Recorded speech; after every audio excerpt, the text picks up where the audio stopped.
시청자 여러분, 밤사이에 잘 쉬셨을까요? 마켓 시그널 진행의 종민재입니다. 오늘은 한 주를 마무리하는 기분 좋은 금요일이지만요. 이 뉴욕 증시 3대 지수는 계속해서 경계감의 하락폭을 늘려가고 있습니다.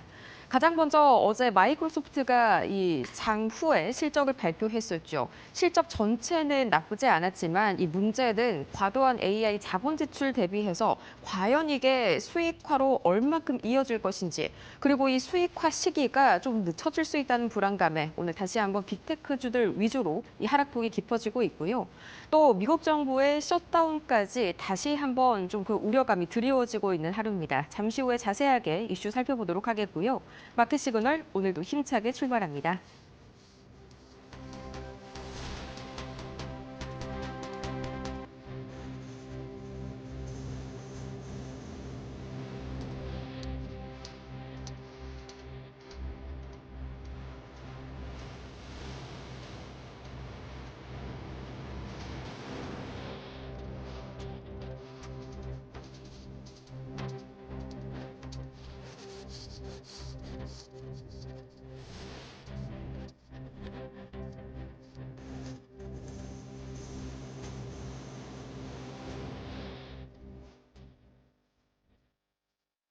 마이크로소프트가 촉발한 AI 과잉 투자 우려감에 오늘 나스닥을 중심으로 뉴욕 증시 3대 지수가 급락하고 있습니다. 다우존스 지수는 다행히도 아직까지는 약보합권의 거래를 진행하고 있고요.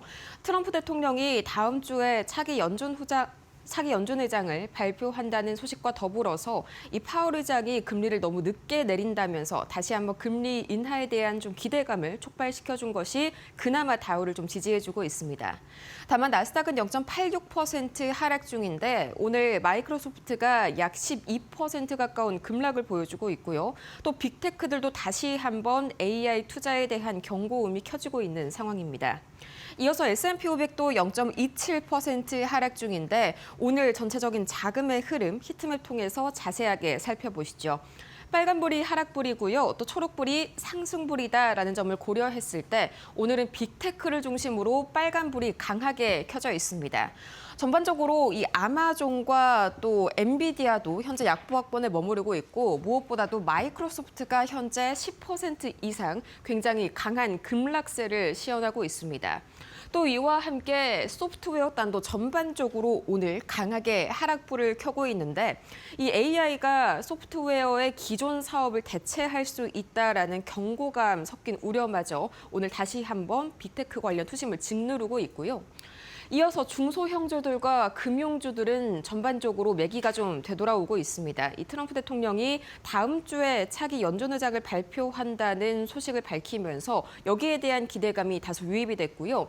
이 헬스케어는 여전히 약가 협상에 대한 여진이 남아있는 모습입니다. 오늘도 전체적으로 부진한 모습 보여주고 있는 헬스케어. 그렇다면 밤사이에 이런 장세를 만든 세 가지 이슈들 어떤 게 있을까요? 바로 확인해 보시죠. 가장 먼저 오늘은 빅테크, M7 종목들이 일제히 좀 빨간불을 켜고 있는 종목들이 많았었죠.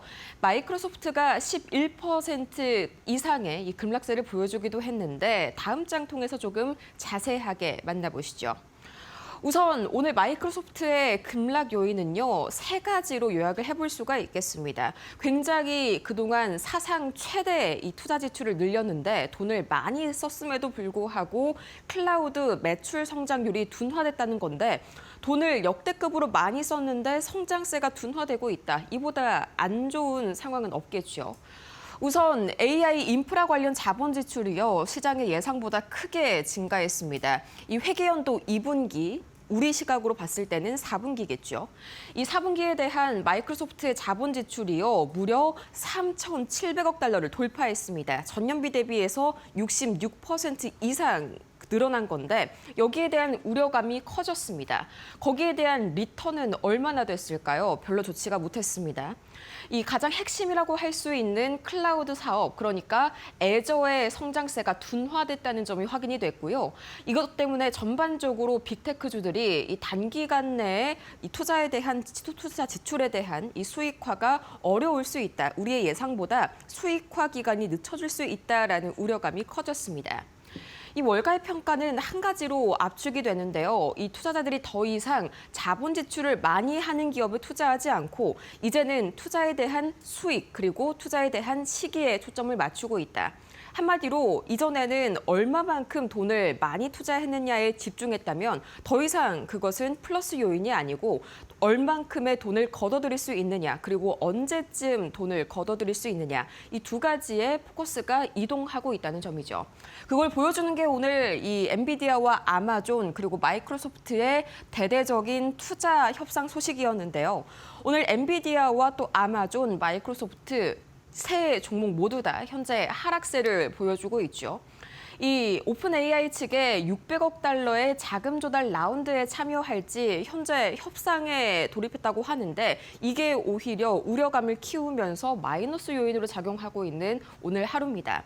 그런데 또 오늘 메타의 주가는 10% 가까이 올라섰죠. 메타 같은 경우에는요, 마찬가지로 상당히 많은 자본 지출 계획을 발표를 했음에도 불구하고 명확하게 이게 실적 성장으로 이어질 수 있다는 그런 시그널들이 다소 포착이 됐습니다. 앞으로는 수익화를 증명하지 못한다면 한마디로 가시적인 재무 성과라든지 유료 사용자 수라든지 이런 실적 매출로 이어지지 못한다면 투자 소식은 마이너스로밖에 이어질 수 없다는 것을 보여주는 대표적인 사례이죠. 뿐만 아니라요, 오늘 소프트웨어주들도 상당히 부진한 모습을 보였습니다. 이 마이크로소프트의 이슈도 있었지만 SAP의 실적 발표도 상당히 좀 논란이 됐었는데 다음 장 통해서 만나보시죠. 오늘 SAP의 주가가 15% 이상 급락하면서 5년 만에 최대 낙폭을 기록했습니다. 이 전반적인 실적 아웃룩은 괜찮았지만 이 세부적인 항목 중에서 4분기 클라우드 수주 잔고가 성장률이 예상치에 미치지 못했습니다. 기존 목표가 26%였는데 이걸 껑충 뛰어넘기는커녕 25% 정도로 미달한 모습을 보였기 때문이죠. 이 때문에 AI가 등장함에 따라서 이 기존 소프트웨어 사업들이 AI에게 대체될 수 있다는 우려감이 상당히 부각됐습니다. 이 때문에 오늘 상당 부분 이 소프트웨어 관련주들이 급락하는 모습이 히트맵에서 포착이 됐고요. 다시 한번 이 빅테크들 그리고 기술주들의 하락을 이끈 그런 요인이 됐습니다.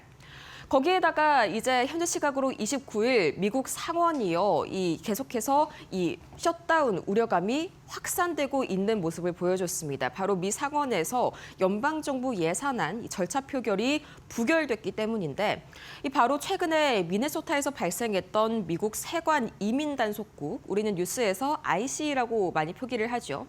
이 IC 요원의 총격 사건을 계기로 해당 부처의 예산안이 난항을 겪고 있기 때문인데. 민주당 측은 이 트럼프 대통령 행정부가 만약에 이 이민 세관 단속국 IC의 강경한 이민 단속에 반대하는 이런 억제 정책에 동의하지 않을 경우에는 예산안을 통과시킬 수 없다고 명백하게 밝혔고요.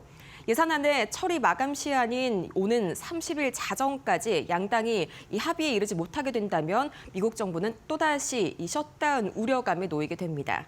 그렇다면 과연 현재 특징주들은 어떤 이슈를 몰고 왔을지 이 정보경 앵커와 함께 바로 만나보시죠.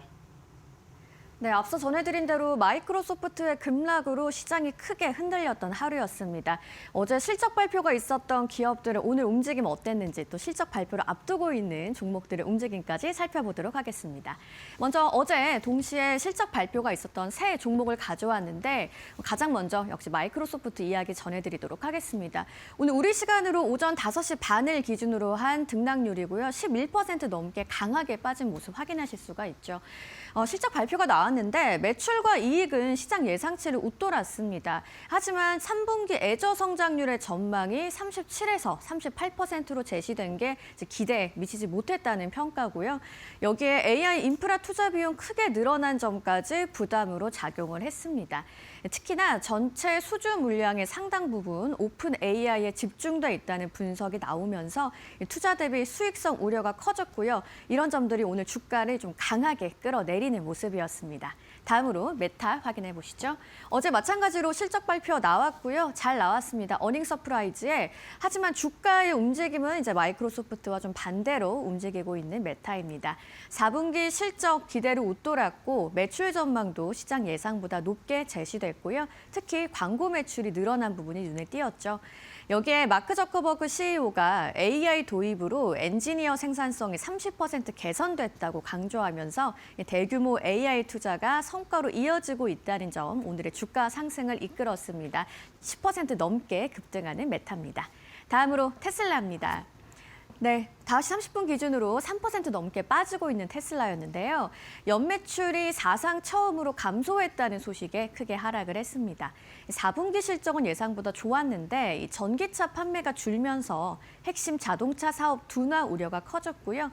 보조금 종료와 BYD와의 경쟁 심화도 단기 부담으로 작용을 했습니다. 여기에 더해서 로봇 중심으로의 사업 전환 계획을 밝힌 테슬라인데요. 이 소식은 월가 시그널에서 또 자세한 뉴스로 전해드리겠습니다. 세 종목 오늘 마감가는 어떻게 됐는지 바로 확인해 보시죠. 네, 마이크로소프트가 그래도 낙폭을 조금 줄였네요. 9.99% 내리면서 마감을 한 마이크로소프트고요. 다음 종목 메타도 확인을 해보시죠. 메타는 10% 넘게 급등하는 모습 보여줬습니다. 마지막으로 테슬라 살펴보시면요. 테슬라가 오늘 3% 넘는 하락을 보이면서 마감을 했습니다. 자, 이어서 두 종목 더 확인을 해보겠습니다. 오늘 실적 발표가 예정돼 있는 두 종목인데요. 먼저 애플 확인해 보도록 하겠습니다. 5시 30분 기준으로 0.64% 소폭 상승하는 모습을 보여줬는데요. 월가 시그널에서 실적 발표 관련해서 또 자세하게 짚어보도록 하겠습니다. 4년 만에 최대폭의 매출 증가에 대한 기대감이 있었던 애플입니다. 아이폰 17 판매가 좀 강하게 이어졌고 또 AI 기능이 탑재된 프로 모델의 수요가 실적을 이끌 거라는 기대감이 있었는데요. 동시에 부품 원가가 향후 마진에 부담을 줄 수 있다는 우려까지도 좀 공존을 하는 애플이었습니다. 다음 종목 샌디스크입니다. 2% 넘게 거의 3% 가까이 오르는 샌디스크였는데요. 52주 신고가 근처까지 갔습니다. AI 확산에 따른 저장 장치 수요 증가와 낸드 가격 인상 가능성이 부각됐고요. 여기에 업종 전반의 긍정적인 실적 분위기까지 더해지면서 투심이 개선됐습니다. 월가 시그널에서 더 자세한 이야기 짚어보도록 하겠고요. 오늘 주가 흐름 어땠는지도 확인해 보시죠. 0.74% 소폭 오르면서 마감한 애플이고요. 샌디스크 확인해 보시면요. 샌디스크의 주가는 오늘 어떻게 흘러갔는지 확인해 보겠습니다. 2% 넘게 오르면서 상승폭 조금 줄이면서 마감을 했습니다.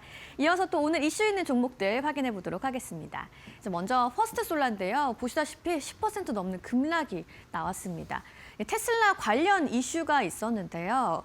테슬라가 연간 100기가와트 규모의 태양광 생산에 나설 수 있다는 우려가 좀 부각이 됐습니다. 근데 이게 단순한 계획이 아니고 실제로 실행 가능성이 있다라고 좀 해석이 되고 있는데요. 이렇게 테슬라발 공급 확대가 중장기 실적과 투심의 부담으로 작용을 하는 모습입니다. 다음 종목은 IBM입니다. 3% 넘게 오른 IBM인데요. 양자 컴퓨팅과 GPU를 결합한 차세대 슈퍼컴퓨팅 전략을 공개하면서 상승을 했습니다. IBM의 양자 프로세서인 헤론과 AMD GPU를 연동할 경우 기존 CPU 대비해서 최대 100배의 연산 속도 개선이 가능하다는 연구 결과가 있었는데요. 향후 실적 개선에 대한 기대감, 여기에 기술 프리미엄까지 반영이 되면서 주가를 좀 끌어올린 모습입니다. 마지막 종목은 로얄 캐리비안입니다. 조금 다른 섹터에서 가져와 봤습니다. 세계 2위 규모의 글로벌 크루즈 기업인데요. 2026년 실적 전망이 시장의 기대를 넘어서면서 오늘 좀 급등하는 모습을 보여줬습니다. 또 올해 이익 전망을 높여서 제시를 했고요. 연초 예약 시즌을 맞아서 사상 최고 수준으로 출발을 했다고 하는데요. 특히 내년도 좌석의 약 3분의 2가 높은 가격에 예약이 되면서 수요 강세가 확인됐습니다. 마감가는 어떻게 됐는지 같이 확인해 보시죠. 먼저 퍼스트솔라 살펴보시면 10% 넘게 급락하는 모습 다시 한번 확인하실 수가 있겠고요. 이어서 IBM 살펴보도록 하겠습니다. 거의 5% 가까이 올라준 IBM입니다. 마지막으로 로얄 캐리비안 확인해 보시면요. 18% 넘는 급등을 하는 모습으로 마감을 했습니다. 지금까지 특징주 상황 살펴봤습니다. 지금 이 시각 원자재 가격과 각종 매크로 지표 움직임도 살펴보도록 하겠습니다. 가장 먼저 국제유가 WTI입니다. 이란과의 이 핵무기 관련 협상이 별 진전이 없이 끝나자 트럼프 대통령이 다시 한번 이란에 대해서 대규모 군사 공격을 검토 중이라는 소식을 밝혔습니다. 이 때문에 원유에 대한 공급 우려감이 커지면서 WTI 3.86% 상승하면서 배럴당 어느새 $65를 돌파했습니다. 이 상당 부분 증시에도 제조업을 중심으로 부담이 될 수 있을 만한 소식이죠. 이어서 원달러 환율은 아직까지는 1,430원 초반대에 머무르고 있지만요. 그래도 밤사이에 오랜만에 3원 가까이 올라섰습니다. 다시 한번 MS발, 마이크로소프트발 위험자산 회피 심리가 확산이 되면서 상대적으로 이 신흥국 통화인 이 원화가 달러 대비해서 더더욱 약세를 보이고 있기 때문이고요. 이어서 비트코인 가격 보도록 하겠습니다. 5.73% 낮아지면서 이 83,910달러 선까지 상당히 낮아진 모습입니다. 이 밤사이에 계속해서 비트코인 관련 강제 청산이 8억 달러에 달했는데 그중에서 이 7억 달러 가까이가 롱포지션 관련 금액이었습니다. 이어서 금 가격은 0.22% 하락하면서 이 온스당 5,300달러 선에서 등락을 거듭하고 있고요. 또 이어서 구리 가격이 밤사이에 또다시 사상 최고치를 기록했습니다. 4.9%가량 다시 한번 상승했는데 밤사이에 이란발 지정학적 리스크도 커졌고요. 또 마이크로소프트발 이 위험 자산 선호 심리도 커졌다고 말씀을 드렸었죠. 여기에 약달러 이슈까지 좀 겹쳐 있습니다. 아니 아까 이 원화 대비해서 달러가 좀 강세를 보인다고 하지 않았냐 이렇게 생각을 하실 수도 있을 텐데 달러는 분명히 오늘도 약세 보이고 있습니다. 다만 위험 자산 선호 심리가 올라가면서 안 그래도 약한 달러 대비 원화가 더더욱 약세를 보이고 있다는 것이죠. 현재 달러 인덱스가 96 초반선 지나가면서 여전히 전 세계적으로 약달러 현상은 이어지고 있는 가운데 이 같은 안전자산인 달러가 약세를 보이자 그 자금이 금과 은에 이어서 이번에는 구리까지 이동해가는 모습이고요. 이 때문에 구리 가격 사상 최고치 경신했습니다. 이어서 미국채 10년물은 다시 한번 하락하는 모습 보여주고 있는데 당연히 안전자산에 대한 선호 심리가 확대되면서 미국채에 대한 수요도 올라가겠죠. 이 때문에 미국채 금리는 하락하고 있는 모습입니다. 그렇다면 과연 3대 지수 오늘 하루를 어떻게 마무리 지었을지 바로 만나보시죠. 다우지수는 장 막판 들어서 0.1% 상승 반전하면서 마무리를 지었습니다. 이 트럼프 대통령이 다음 주에 차기 연준의장을 발표를 하겠다. 다소 긍정적인 소식을 발표하면서 기대감이 커진 탓으로 풀이가 되고요. 이어서 나스닥과 S&P 500은 마이크로소프트발 AI 과잉 투자 우려감에 오늘 하락세로 마무리를 지었습니다. 지금까지 뉴욕 증시 밤사이 마감 상황 봤습니다.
글로벌 증시가 보내는 월가의 신호를 알아보는 시간이죠. 월가 시그널 출발합니다. 첫 번째 소식입니다.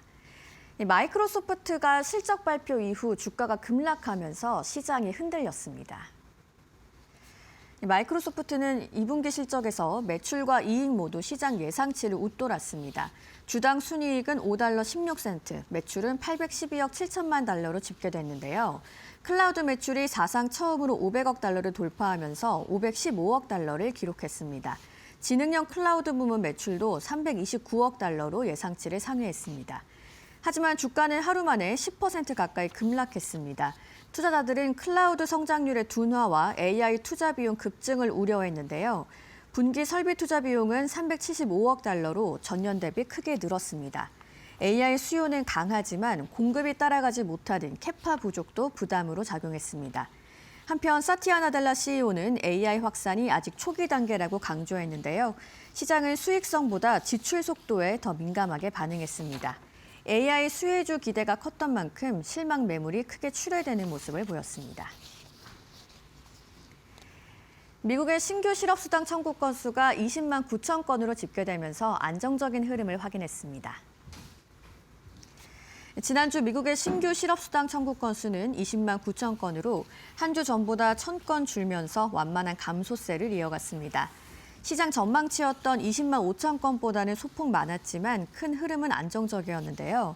신규 청구는 20만 명대 초반에 머물며 최근 2년 사이 가장 낮은 수준입니다. 이는 기업들의 해고가 여전히 제한적이라는 신호로 해석됩니다. 계속 실업수당 청구 건수도 182만 7천 건으로 크게 줄었습니다. 전주 대비 3만 8천 건 감소하면서 2024년 9월 이후 최저치인데요. 실적 이후 장기 실업 상태로 이어지는 사례가 줄고 있다는 의미입니다. 고용시장이 급격히 식고 있다는 우려도 한층 완화되는 모습입니다. 제롬 파월 의장 역시 노동시장의 안정 가능성을 언급했습니다. 연준은 고용과 물가 흐름을 함께 보면서 신중한 정책 판단을 이어갈 전망입니다. 테슬라가 모델 S와 모델 X의 생산을 종료하면서 전기차에서 로봇으로 무게중심을 옮깁니다. 일론 머스크 CEO는 전날 열린 4분기 실적 발표 컨퍼런스 콜에서 이제 모델 S와 X 프로그램을 명예롭게 마무리할 때가 됐다라고 말했습니다. 모델 S와 X의 생산을 공식 종료한다고 밝힌 건데요. 두 모델은 2분기부터 판매가 중단될 예정입니다. 캘리포니아 프리몬트 공장은 휴머노이드 로봇 옵티머스 생산에 활용될 예정입니다. 테슬라는 이를 계기로 피지컬 AI 기업 전환을 본격화했습니다. 공장 재편과 로봇 배터리, 차량 생산 확대에 200억 달러 이상을 투입하는데요. 올해 설비 투자 규모는 지난해의 2배를 웃돌 전망입니다. 모델 S와 모델 X는 역사적 상징성은 크지만 매출 비중은 제한적이었습니다. 반면 모델 3와 Y가 전체 인도의 97%를 차지하고 있습니다. 월가는 전기차보다 로봇과 자율주행에 더 큰 가치를 두는 분위기인데요. 옵티머스 V3가 올해 공개되고 양산은 2027년으로 예상됩니다. 테슬라가 전기차 기업에서 AI 로봇 기업으로의 전환을 가속화하고 있다는 평가입니다. 엔비디아의 젠슨 황 CEO가 중국이 H200 수입을 아직 승인하지 않았다고 밝혔습니다. 황 CEO는 기자들과 만난 자리에서 중국 정부가 엔비디아의 H200 판매를 허용해 주기를 바라고 있다. 중국 정부의 결정에 달려 있다고 말했습니다. 이어 지난 며칠 동안 중국을 방문해 고객 및 정부 관계자들을 만났지만 H200 칩에 대한 신규 주문은 없었다고 덧붙였는데요. 미국 측의 H200 수출 허가는 마무리 단계에 접어든 상태지만 최종 관문은 중국 정부 판단이라는 점을 분명히 했습니다. H200은 최신 블랙웰 이전 세대의 AI 가속기로 엔비디아는 H200이 중국 시장에 가장 적합한 제품이라고 강조했습니다. 앞서 일부 승인설이 나왔지만 공식 주문으로 이어지진 않았는데요. 한편 황 CEO는 TSMC에 대해서는 늘어나는 수요를 맞추기 위해 향후 10년 동안 막대한 수준의 생산 능력을 추가로 확보해야 할 것이라고 조언했습니다. 미중 규제 환경이 엔비디아 실적의 핵심 변수로 떠오르고 있습니다. 네, 월가에서 보내는 시그널 알아봤고요. 신일섭 위원과 함께 자세히 분석해 보겠습니다.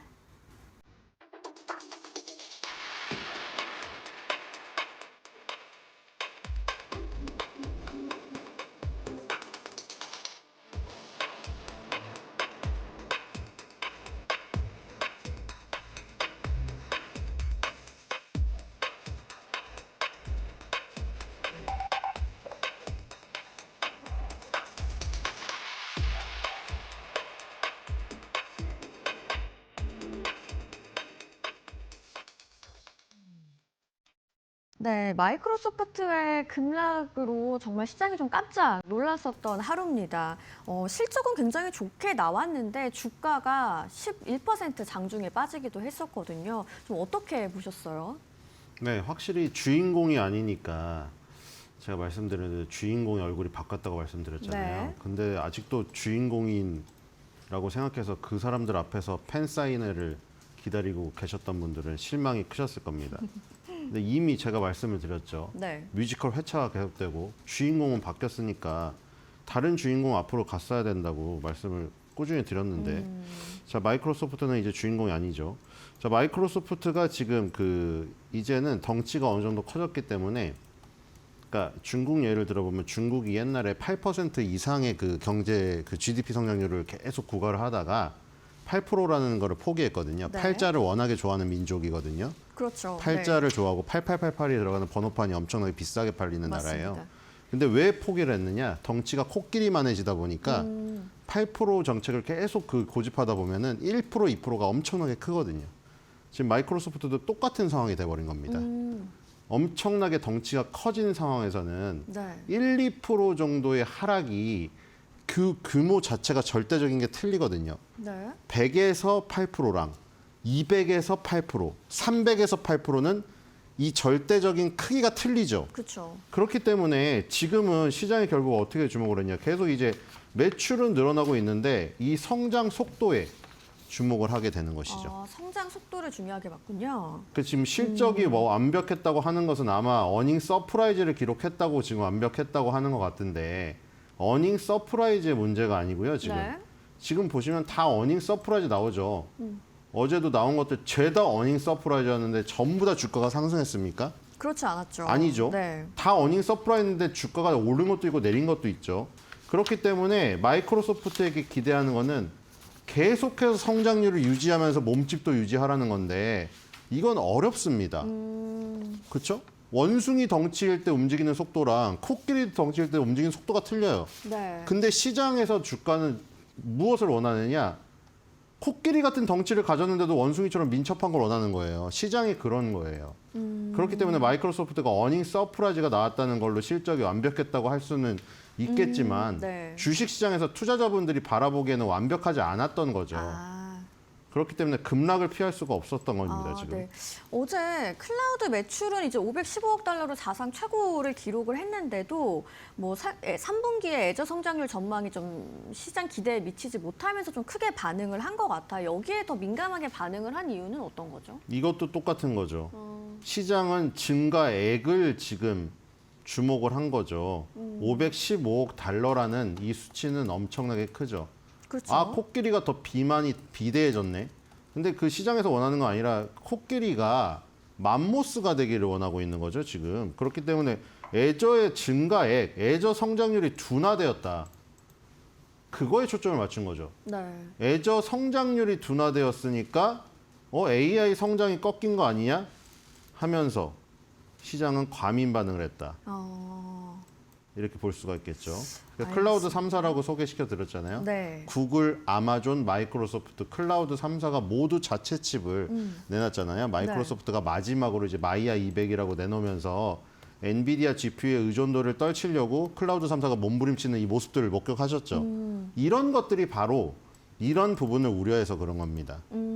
매출액이 늘어도 성장률이 깎이니까 어떻게든 네. 자체 칩을 통해서 엔비디아 GPU의 의존도를 낮춰서 마진을 확보하려고 노력을 하는데 이미 지금 시장에서는 이 투자자분들이 바라보기에 그런 몸부림에 대한 점수보다 몸부림을 해서 그러면 우리가 원하는 성장률 속도를 유지하는 것을 결과를 내놔. 네. 근데 못 내놨잖아. 그러면 이제 시장은 아주 차갑게 반응을 하는 거죠.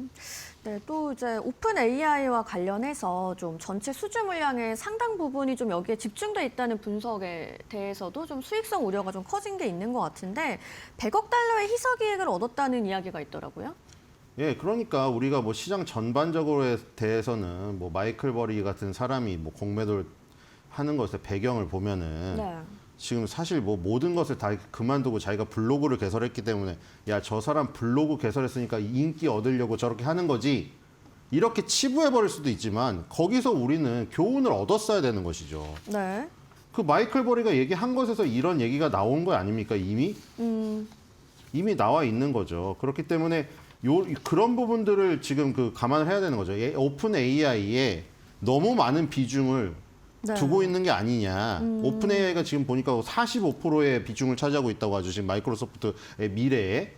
그러니까 지금 마이클 버리가 지적한 부분이 바로 그 부분이었잖아요. 네. 그 부분이 일견 지금 시장에 그렇게 맞게 나온 거예요. 11% 급락이. 어떻게 보면은 마이클 버리의 그거를 그냥 흘려보낸 사람이랑 교훈으로 얻은 사람이랑 어제 피할 수 있었던 순간이 있었던 것이죠. 오픈 AI의 의존도가 너무 높으니 시장에서 만약에 지금 상황처럼 아까 말한 대로 뭐 애저의 성장률이 떨어지고 어닝 서프라이즈가 나오더라도 굉장히 차갑게 보는 이 상황에서는 야, 오픈 AI 의존도가 저렇게 높으면 오픈 AI가 지금 떠드는 얘기가 실현이 안 될 경우에 그럼 마이크로소프트도 무너지는 거 아니야? 그때 말한 그 부분이 똑같이 작용한 거잖아요. 오픈 AI가 이제 영향을 미치는 오라클이라든가 이런 거 다 연결된 부분들이 있잖아요. 오픈 AI 비전이 무너지면 다 같이 무너지는 지금 상황. 어제 그 시장의 우려가 바로 그런 우려가 실현이 되었다. 이렇게 보시면 될 것 같고 결국에 오픈 AI의 행보가 앞으로 마이크로소프트의 주가에 지대한 영향을 미칠 것임을 어제 예고편으로 보여준 게 아닌가 이런 생각이 듭니다. 아, 네. 좀 이제 투자자들 입장에서는 AI 투자 비용에 대한 급증을 우려하기도 했는데 현재 좀 AI 인프라 쪽에는 얼마나 투자를 하고 있는 걸까요? 네, AI 인프라 분기 캐펙스 375억 달러 나왔네요. 여기도 네. 마찬가지죠. 이렇게 지금 투자를 하는 것이 수익화에 대한 부분을 내놓으라는 것이죠. 그러니까 이것도 계속 나온 얘기였잖아요. 우리가 너무 강세론자들의 말만 믿다 보면 이런 거를 무시할 수가 있습니다. 그 시장이 계속 뜨겁고 주가가 오르더라도 그런 부분도 들으면서 가야 돼요. 들으면서 아예 깡그리 그러니까 물론 이 대세 상승장에서 너무 혼자 막 반대말을 외치는 사람들 거를 신경 쓰다가 대세 상승을 놓치는 것도 문제인데 너무 대세 상승에 취해가지고 이런 어떤 그 코멘트들을 아예 깡그리 무시한 상태에서 너무 내 자산을 다 위로 올인하고 있는 건 아닌가. 이런 생각도 해봐야 되는 거죠. 네. 지금도 마찬가지 똑같은 얘기입니다. 야, 계속해서 이렇게 캐펙스 늘리는 투자에 대한 비중 늘리는 얘기를 하는데 야, 그럼 AIC는 끝도 없이 성장하는 거 아니야? 근데 벌써 이 투자자들은 여기에 지금 문제점을 어제 지적을 한 거잖아요, 결국. 그렇죠. 특히 지금같이 뭐 캐펙스를 계속 늘린다. 이건 마진에 대한 압박으로 작용하기 때문에 어제 그 부분이 지금 적이 된 거예요. 네. 마진에 대한 압박이고 캐펙스를 저렇게 늘린다고 했는데 그 캐펙스를 늘리는 대부분의 대상이 오픈 AI 치중되어 있다. 이게 지금 굉장히 시장하게 민감하게 작용해서 마이크로소프트의 10% 급락이 나와버리는 거죠. 네. 그래서 지금 결국에는 캐펙스 375억 달러 이 투자에 대한 부분은 와 많다. 근데 이 AIC 초기에는 와 많아서 마이크로소프트 그 주가에 엄청 좋겠네 이랬는데 이제 여론이 바뀐 거죠. 야, 너무 불안해. 이렇게 많이 부르짖는 게 좀 이상한 거 아니야? 지금 뭐 전력 공급도 문제가 된다고 하고 이렇게 빙하기가 길어지면은 네. 한파가 계속되면은 에너지 전력 공급 대란이 일어나는 거 아니야? 그럼 저 비전이 실현될 수가 없을 것 같은데 저 캐파가 도저히 이런 이제 우려 섞인. 그러니까 옛날보다 굉장히 조금 타이트하게 보기 시작한 거예요. 네. 옛날보다 어려워요. 어닝 서프라이즈를 내더라도 단순히 내면 안 되고 성장률을 계속 유지하거나 위로 상향시키면서 어닝 서프라이즈를 내야 되는 상황입니다. 아, 알겠습니다. 좀 뭐 기대가 컸던 만큼 실망 매물도 컸는데 또 CEO는 AI 아직 초기 단계다라고 말을 하기도 했어요. 좀 시장이 이 말을 얼마나 믿고 있을지도 궁금하고 뭐 빅테크와 뭐 AI 관련 섹터 전반에서 좀 어떤 대응을 해야 될지도 궁금합니다. 그러니까 지금 젠슨왕이나 나델라 CEO나 계속 AI 초기라고 하는데 문제는 주식 시장은 미리 선반영돼서 움직이기 때문에 주가는 상당히 많이 올라 있다는 거잖아요. 지금 나델라 CEO나 젠슨왕이 직접 이 주가에 대한 분석을 한 게 아니죠. 그러니까 여기서 괴리를 찾으셔야 되는 거죠. 그분들이 말하는 AI 신의 초기는 네. 그 AI 시대의 어떤 저 부분을 봤을 때 뭐 시계가 저번에 짐 크레이먼가 누구도 그러지 않았어요? 아직 뭐 새벽 3시 40분? 그 정도니까 아직 뭐 파티를 마무리할 땐 아니다? 그런 얘기를 했었죠. 근데 네. 이제 그 주가에 대한 부분하고 결부시켜서 한 얘기가 아니기 때문에 우리가 한번 해석해서 들어야 되는 거죠. 주가는 엄청나게 올라 있기 때문에 주가는 어느 부분인가를 생각해야 되는 거죠. AI 신이 초기지만 네. 초기라고 하더라도 주가는 이미 AI 신의 중반 이상을 반영하고 있다면 우리는 이 굉장히 가려드려야 되는 것이죠. 미리 움직이니까요. 주가는 6개월에서 빠르게는 12개월도 선행해서 움직이기 때문에 네. 그런 부분을 감안해서 생각을 해야 됩니다. 그동안 엄청나게 올랐잖아요. 왜 올랐습니까? AI에 대한 기대감으로 올랐잖아요. 그러니까 저런 CEO들이 아무리 AI의 초기라고 하더라도 주가는 주가가 가리키고 있는 시간하고 CEO들이 말하는 AI 시간하고 이거는 괴리가 있죠. 알겠습니다. 그리고 또 좀 AI 수요 강하지만 공급이 따라가지 못하는 이 캐파 부족을 부담으로 좀 언급을 했는데 이 부분은 어떻게 해석을 하세요? 조금 더 추가로 말씀을 해주신다면. 그러니까 이게 저기죠. 계속해서 말씀드렸는데 주인공이 바뀌어서 이미 스토리지 시장으로 갔는데 아직도 이 소프트웨어 시장에서 이 캐파를 네. 계속해서 외친다. 그다음에 CEO들이 초기라고 한다.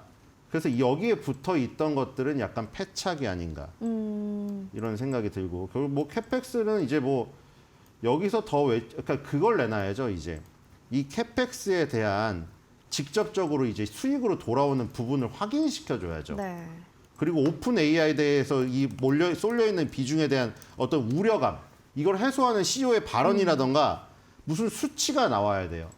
오픈 AI가 예를 들어가지고 그쪽 데이터 센터를 뭐 확충을 하거나 아니면은 뭐 애플의 아이폰을 꺾을 수 있는 새로운 기기를 내놓는다고 하는데 네. 그런 것들이 기기가 나와서 실제로 판매가 되거나 뭐 이런 부분들이 나와줘야 되는데 그런 부분들은 아직 안 나오고 지금 계속해서 어떤 전망만 나오고 있다. 이렇게 할 것이다. 계획.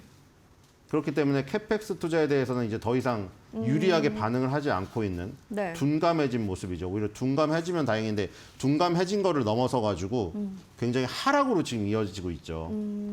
그러니까 여러분들이 이미 주인공이 바뀌었다는 거에서 이미 이것들 다 파악을 하셨어야 돼요. 알겠습니다. 마이크론 테크놀로지를 비롯하여 스토리지 3사 하드웨어 쪽으로 넘어왔죠. 그렇기 때문에 이 데이터 센터 클라우드를 만드는 업체들 아까 구글, 아마존, 마이크로소프트 이 클라우드 3사도 지금 마이크론 테크놀로지나 스토리지 3사보다 주가 탄력이 이미 떨어진 지가 한 달이 넘었습니다, 여러분. 네. 뭐 마이크로소프트의 정말 폭락이라고 말할 만한 상황으로 시장이 좀 충격을 받긴 했지만 또 전문가님은 주인공이 바뀐 점에 주목을 해보자라고 얘기를 해보셨습니다. 자, 이제 오늘 실적 발표가 된 애플과 샌디스크 있는데 샌디스크부터 좀 실적 발표 어떻게 나왔는지 살펴보도록 하겠습니다. 자, 2분기 실적이 발표가 됐는데요. EPS가 먼저 예측치보다 좀 높게 나왔습니다. 그리고 매출도 시장의 예상치를 상회하는 모습인데요. EPS부터 살펴보시면 6.2달러로 시장 예상치인 3.41달러를 상회했고요. 매출이 30억 2천만 달러로 시장의 예상치였던 26억 2천만 달러를 상회하는 모습이었습니다. 조정 매출 총이익률은 51.1%로 나왔고요. 데이터 센터 매출도 전년 대비 18.5% 상승한 4억 4천만 달러로 발표를 했습니다. 자, 이번 샌디스크 실적 이어서 시외 주가 보시면 급등을 하고 있는 모습입니다. 12%가 넘게 오르고 있는 샌디스크네요. 자, 실적을 어떻게 좀 평가를 해보실 수가 있을까요? 보세요, 지금. 완전히 시장의 반응이 다르잖아요. 네. 똑같이 어닝 서프라이즈인데 주인공이 바뀌었습니다. 이렇게 그래서 시장은 이런 냉정한 거예요. 급등이. 시장은 냉정한 겁니다. 연예계나 스포츠계도 똑같지 않습니까? 새로운 스타가 나오면은 과거의 스타였더라도 완전히 스포트라이트에서 배제되고 찾던 기자들도 오지도 않고 네. 팬들도 싹싹 사라져 있어요. 다 어디로 갔냐면 다 새로운 스타 앞으로 가 있는 거예요. 지금의 스타는 스토리지 3사. 그중에서 샌디스크가 지금 왕이죠. 지금 시게이트 테크놀로지, 웨스턴 디지털, 샌디스크가 스토리지 3사로 지금 완전 주인공으로 각광받고 있잖아요. 그게 이제 AI가 추론 시장으로 넘어가면서 엄청나게 방대한 데이터를 옆에 쌓아놓은 상태에서 빼면서 AI들이 답변을 해야 되기 때문에 스토리지 3사가 뜬 건데 샌디스크는 그중에서도 SSD 관련주입니다. 네. 나머지 시게이트나 웨스턴 디지털은 하드 관련주고요. 하드 관련주는 약간 가격적인 효율성을 추구하는 거고 SSD는 가격은 비싸지만 스토리지에서 가장 필요한 지금 영역이거든요. 그 안에 낸드 플래시가 같이 들어가는 상태고. 그래서 샌디스크 같은 경우가 지금 실적 발표 아까 어닝 서프라이즈를 보면은 마이크로소프트도 어닝 서프라이즈였는데 그 수치 자체가 틀리죠. 퍼센티지가. 상승 퍼센티지가 틀립니다. 네. 이제 마이크로소프트는 덩치가 샌디스크에 비해 너무 커져서 샌디스크만큼의 상승률을 기록을 못해요. 근데 아까 전에 시장에서 뭐라고 평가한다고 했죠? 아니 마이크로소프트 예전에 나왔던 성장률 왜 안 나와? 이거거든요. 하지만 이제 덩치가 커져서 그 정도 성장률을 낼 수가 없습니다. 그럼에도 불구하고 투자자들은 냉정하게 판단하는 것이고 샌디스크는 지금 굉장히 날렵한 지금 몸을 갖고 있기 때문에 성장률 자체가 틀려요. 그러니까 여기서 굉장히 저기 환호를 하는 거죠. 이렇게 냉정한 겁니다. 마이크로소프트가 샌디스크만큼의 성장률을 기록하기를 바랬던 것이죠.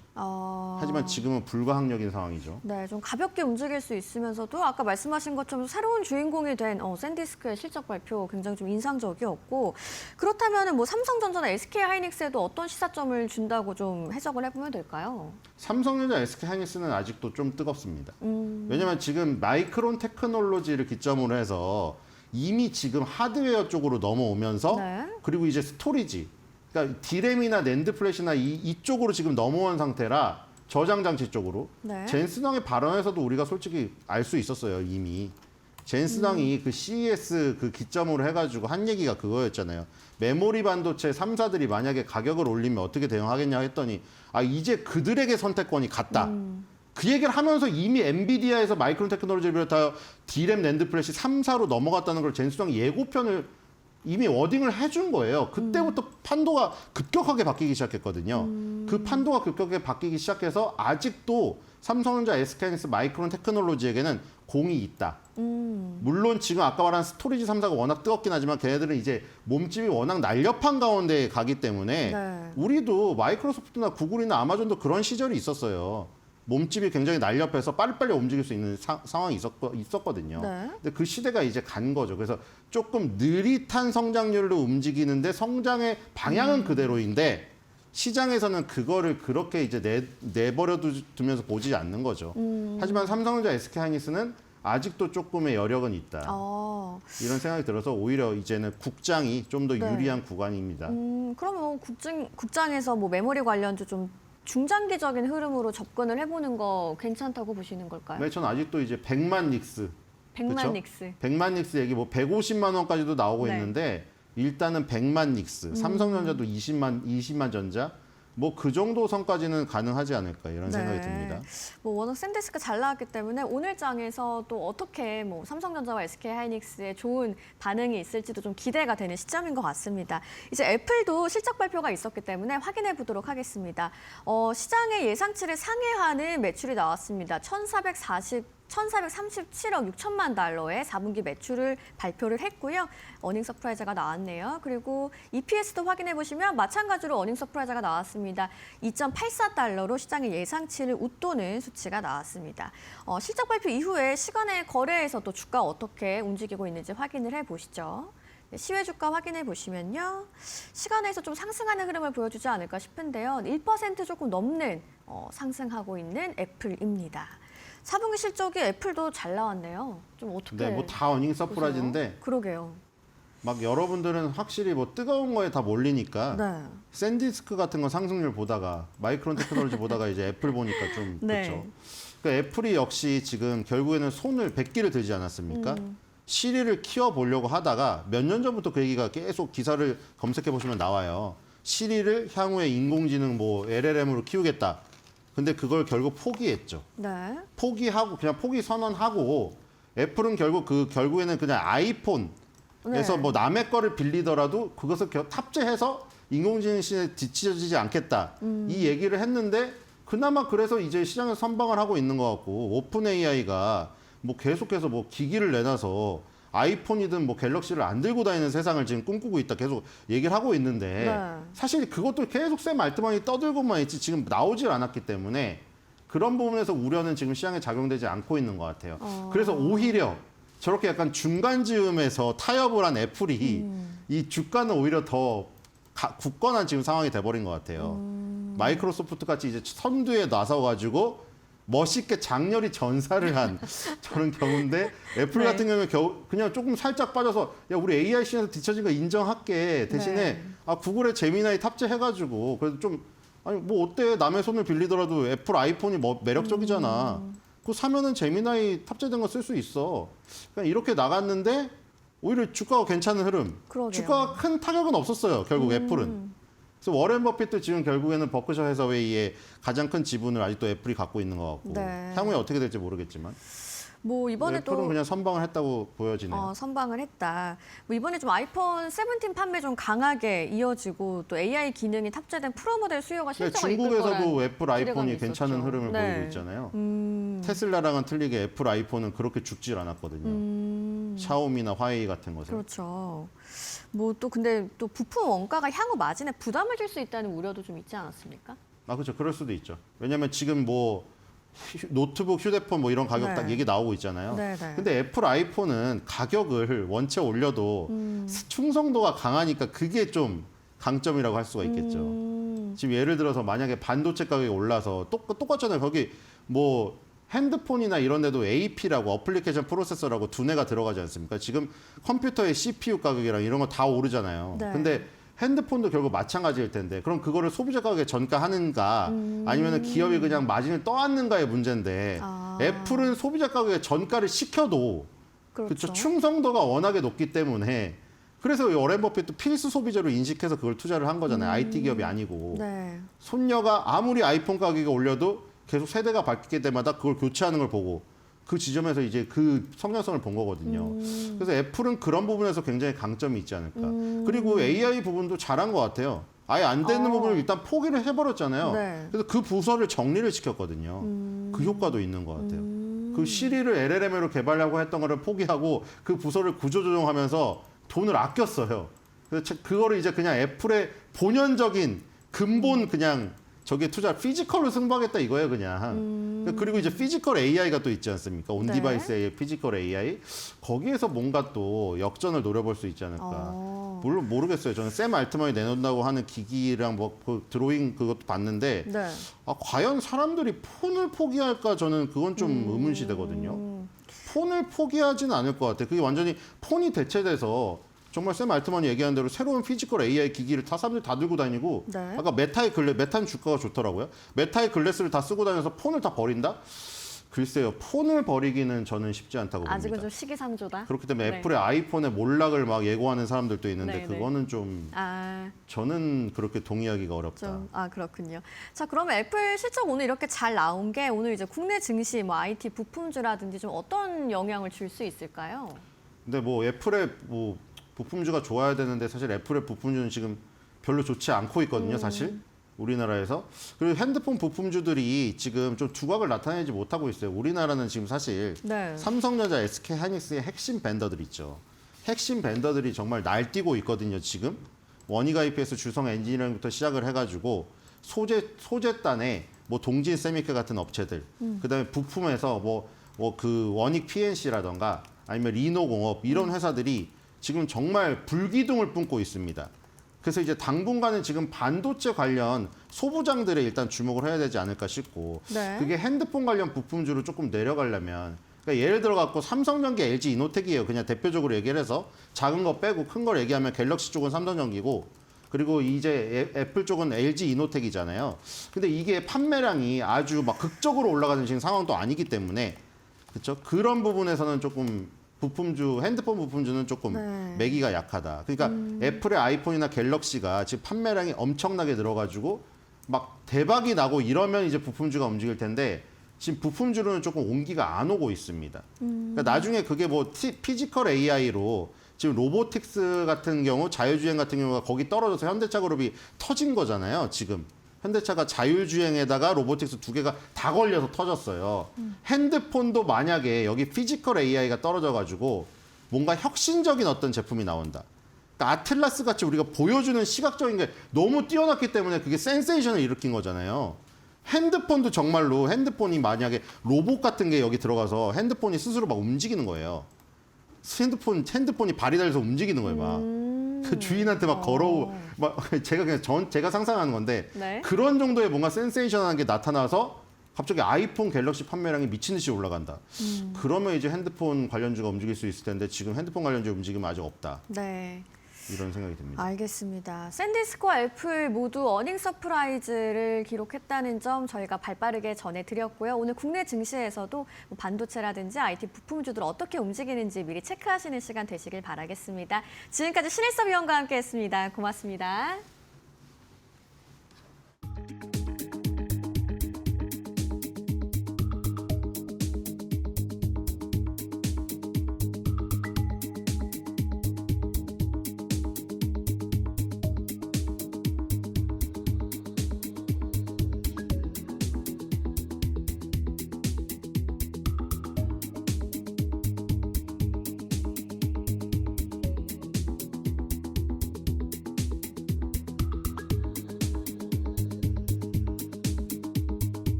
외신에서 주목하는 국내 기업과 이슈에 대해 알아봅니다. 숨겨진 투자 정보 드리는 히든 글로벌 시간. 오늘도 조호진 타키온 대표와 함께합니다. 어서 오세요. 예, 안녕하세요. 네, 오늘은 또 어떤 숨겨진 투자 정보 찾아오셨을까요? 예, 일단 먼저 그 블룸버그에서 가져온 내용을 좀 보기로 하겠습니다. 네. 어제 이제 실적이 우리나라도 이제 뭐 어제 삼성전자 SK하이닉스 실적이 물론 SK하이닉스는 뭐 그저께 나오긴 했지만 그쵸. 실적에서 이제 많이 집중했지만 또 미국도 좀 실적 시즌입니다. 그래서 어저께 이제 메타 뭐 정식 그 종목명 메타 플랫폼이지만 메타, 그쵸, 메타. 그다음에 이제 테슬라, 그리고 오늘 아침에 이제 애플도 발표하던 것처럼 잇따라 이제 실적을 발표했습니다. 그래서 실적에 따라서 네. 발표를 하면 그다음에 이제 거기에 따라서 그 가이던스, 그다음에 제일 중요한 것은 이 빅테크들이 어떻게 투자할 것이냐 중요하기 때문에 그런 그쵸. 걸 가지고 이제 블룸버그가 보도를 했습니다.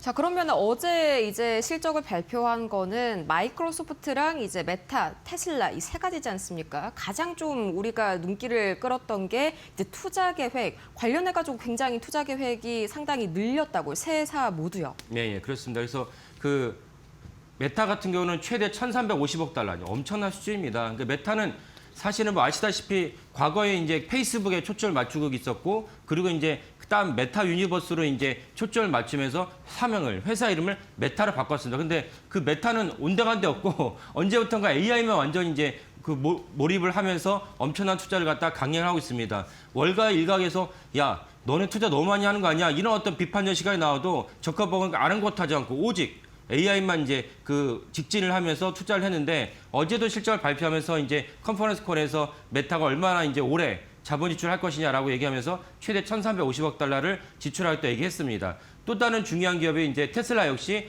200억 달러를 지출하기로 했습니다. 메타랑 테슬라는 이제 업력도 다르고 시총도 다르긴 하지만 이런 관점에서 메타랑 테슬라 역시 올해도 그 AI에 대한 엄청난 질주를 여전히 지속하겠다라고 발표를 했습니다. 또 다르게 중요할 대목이 이제 마이크로소프트인데 네. 마이크로소프트는 이제 오늘 시장에서 안 좋았습니다. 안 좋았던 이유는 그 언제나 월가에서 중요한 건 동부 시간으로 이제 장 마감한 다음에 서부 시간에 이들 기업들이 다 서부에 있기 때문에 그 서부 시간에 이제 서부 시간에 이제 실적을 발표하다 보니까 동부 시간 장이 마감한 다음에 그 서부 시간에 실적을 발표하게 됩니다. 그래서 마이크로소프트가 시간외로 안 좋았고 그 안 좋았던 것이 오늘 그대로 반영이 됐습니다. 안 좋았던 이유는 무엇이냐면 마이크로소프트의 가장 중요한 시장의 관심사인 그 분야가 이제 애저인데, 그러니까 구글은 이제 데이터 센터가 GCP라고 있고 마이크로소프트는 애저가 있고 그 아마존이 따로 있습니다. 이런 세 가지 기업이 있는데 이 세 가지 기업 중에서 마이크로소프트 애저의 성장률이 마이너스는 아니었습니다. 마이너스는 큰일 나죠. 마이너스는 아니었지만 생각보다 성장률의 속도가 늦어졌다라고 하면서 마이크로소프트 실적이 안 좋았는데 거기에서 마이크로소프트가 뭐라고 발표했냐면 애저에 대한 이용률이 줄어든 것이 아니고 메모리의 공급이 원활하지 않아서 우리가 충분한 데이터 센터를 갖다가 가동하지 못한 거야. 우리 문제가 아니야. 라고 얘기했습니다. 얘기했지만 어쨌건 애저의 성장률이 예상보다 나빴기 때문에 마이크로소프트의 그 주가가 안 좋았습니다. 이런 것들은 사실은 우리나라 기업들과 삼성전자 하이닉스에 영향을 끼치기 때문에 자세히 살펴볼 필요가 있습니다. 네, 근데 한마디로 이제 역대급으로 자본 지출을 늘렸는데 애저 성장률은 둔화를 했다. 여기에서 오는 역설이 이제 주가를 좀 끌어내렸다. 이렇게 정리를 해볼 수가 있겠습니다. 그런데 이렇게 빅테크들이 AI 지출을 경쟁적으로 늘리는 게요. 무조건 뭐 마이너스는 아닌 것 같습니다. 여기 기사에도 그렇지만 이게 사실 삼성전자랑 하이닉스 같은 하드웨어 업체들한테는 오히려 좀 큰 수혜로 돌아가고 있다는 분석이 나왔네요. 네, 그렇죠. 그러니까 어떤 이제 뭐 엔비디아 주가를 떨어뜨리고 뭐 엔비디아랑 뭐 심지어 뭐 최근에 이제 마이크로소프트가 자체 칩인 마이오를 갖다가 이제 내놓고 그리고 이제 한 달 전만 해도 연말까지 구글이 엄청나게 상승했죠. 이유는 네. 무엇이었습니까? 구글이 바로 TPU가 이제는 엔비디아에 견줄 만한 어떤 그런 성능을 가졌다는 이유로 이제 엔비디아 주가가 떨어지고 구글은 올라가는데 이런 모든 것들이 그 나타날 때마다 주목해야 될 점은 무엇이냐면 어떤 칩에 무엇이 나타날지라도 거기에는 반드시 메모리가 필요하다. 거기에는 반드시 D램을 물론이거니와 그러니까 범위원 D램을 물론이거니와 거기는 반드시 HBM 필요하다. 그러니까 생성형 AI에 대해서 연산 칩이 필요하다면 거기에는 어떤 형태든지 뭐 성능에 따라 달라질 수 있겠지만 어떤 형태든지 HBM 필요하다. 그래서 삼성전자 같은 경우 어저께 아주 그냥 단언할 수 있었던 이유가 무엇이냐? 삼성전자 실적 발표하고 컨퍼런스 콜을 하면서 그 엔비디아의 납품은 이제 논의를 주고 네. HBM에서만 올해가 작년보다 3배 이상 팔겠다 얘기했던 이유가 그런 거기서 기인합니다. 그러니까 마이크로소프트도 삼성전자 HBM 필요하고 구글도 필요하고 그다음에 테슬라도 HBM 필요해요. 왜? 테슬라의 완전 자율주행차도 그 엔비디아 칩이 들어가게 되거나 삼성 테슬라 자체적으로 개발한 이제 칩이 들어가도록 언제나 HBM이 필요합니다. 이 때문에 사실은 어떻게 해서라도 HBM이 필요하다. 이런 것은 삼성전자, SK하이닉스의 되게 중요한 호재다라고 이제 말씀드릴 수 있겠습니다. 네, 근데 이 마이크로소프트가요, 애저 성장률 둔화가 사실 본인들의 문제라기보다는 이 메모리 공급 부족에 있다라고 탓을 돌렸다 이렇게 말씀을 주셨는데 이 최근에 마이크로소프트가 공개한 자체 칩이 있지 않습니까? 이 마이야 이것도 마찬가지로 좀 메모리 공급이 원활하지 않으면 무용지물인 것 아닌가요? 예, 그렇죠. 그러니까 마이야가 나오면서 엔비디아가 떨어져야 되는 거 아니냐 이렇게 생각할 수 있는데 그렇죠. 뭔가 어쨌든 엔비디아의 포션을 갖다 잠식할 수 있으니까 떨어진 게 맞는데 다시 한번 말씀드리지만 떨어질지라도 우리 시장에서는 그 영향을 받지 않는 것을 볼 수 있습니다. 최근에는 엔비디아랑 하이닉스랑 완전히 동조하였는데 엔비디아 주가가 떨어져도 아니 마이야 칩이 나오거나 구글의 TPU가 나오거나 그다음에 그 아마존도 별도로 칩을 준비하고 있어요. 그렇게 그런 칩들이 성능이 계속 개선돼서 좋아질지라도 그리고 또 한때 또 우리가 주목했던 그 브로드컴에 대해서 자체적으로 거기에 맞추면 ASIC 칩이 나온다 하면 또 엔비디아 시장에 따라서 그 주가가 떨어지고 그랬는데 그럴지라도 누가 가져갈지라도 결국은 메모리는 필요하다, HBM 필요하다. 그런 관점에서는 사실은 삼성전자나 SK하이닉스는 되게 엄청난 시대를 우리가 각광을 받고 있고 누리고 있다 이렇게 보시면 되겠습니다. 네, 거기에다가 또 어제 실적을 발표한 테슬라도 아까 말씀 주신 대로 이제 뭐 휴머노이드랑 FSD 완성차 전부 다 메모리를 좀 필요로 하지 않습니까? 뭐 결국 뭐가 됐든지 간에 메모리 이 수요가 핵심인데 뭐 당연히 삼성전자랑 SK하이닉스에는 중장기적으로 플러스가 될 수밖에 없는 요인이네요. 예. 그러니까 휴머노이드 로봇이 나와서 이제 뭐 3년 정도면 어쩌면 뭐 1년 안에 우리가 집에서 이제 도움이 대신에 휴머노이드 로봇이 이제 우리 역할을 우리에게 일상생활에 도와줄 것이다라고 하면서 어저께만과 그저께 이제 올랐던 종목 중에 LG에너지솔루션이죠. 왜냐면은 네. 그 휴머노이드 로봇에는 반드시 건전지가 필요하니까. 그래서 LG에너지솔루션 올라갔지만 동시에 무엇이 필요하냐? 지금 화면에 보면 작동하려면은 그 칩이 필요하고 칩에는 반드시 무엇이 있어야 되느냐? HBM이 있어야 됩니다. 그래서 HBM이 현재로서는 AI 데이터 센터만큼의 물량은 아니겠지만 하지만 이제는 모든 곳에서 PC를 쓰지 않습니까? 또 심지어 스마트폰에도 꽤 만만치 않은 D램을 씁니다. 낸드 플래시 쓰고요. 이런 식으로 휴머노이드 로봇이 우리 일상생활에 파고들면은 사실 휴머노이드 로봇이 차지해야 된 그 HBM 비중이 지금보다는 월등히 높아집니다. 그러면 다 삼성전자나 SK하이닉스의 HBM을 갖다 쓸 수밖에 없다. 그래서 사실은 이제는 메모리 중심의 시대가 임박했다라고 보시면 되겠고 이런 맥락에서 휴머노이드도 다른 시각에서 삼성전자나 SK하이닉스의 또 다른 어떤 시장이 생겼구나라고 생각하시면 되겠습니다. 네, 어제 삼성전자는 조금 쉬어가고 SK하이닉스는 이제 다시 계속해서 상승세를 이어가는 등 좀 희비가 엇갈렸는데 오늘은 반도체 투탑이 함께 좀 힘을 받아갈 수 있을지 이 개장 이후의 귀추가 좀 주목이 되네요. 이어서 두 번째 이슈로 넘어가 볼까요? 두 번째 이슈는 이 캐나다 잠수함 수주전에서 또 자동차 관련 투자 포인트가 포착이 됐다고요. 예. 그래서 저희가 뭐 룬웨이에서 말씀드렸고 많은 분들 아시겠지만 캐나다 12척짜리 잠수함을 이제 수주를 하고 발표할 것입니다. 그래서 최종적으로는 우리나라와 독일만이 이제 후보로 남았는데 그쵸. 그러면서 캐나다가 공식적으로 얘기했습니다. 이번 12척짜리 12척에 대해서 훗날 그 AS, 그다음 우리가부터 MRO라 얘기하는 그 물량까지 다 합치면 전체적인 이제 수주 규모는 60조 원입니다. 엄청나죠? 60조 원이기 때문에 여기 60조 원을 내가 어느 국가에다가 낙찰을 할지를 갖다 염두에 두는 것은 잠수함에 대해서 좋은 성능을 가졌느냐, 잠수함에서 AS, MRO를 갖다 원활히 잘 할 것이냐도 중요하지만 캐나다 정부가 공식적으로 말했어요. 뭐라고 말했냐?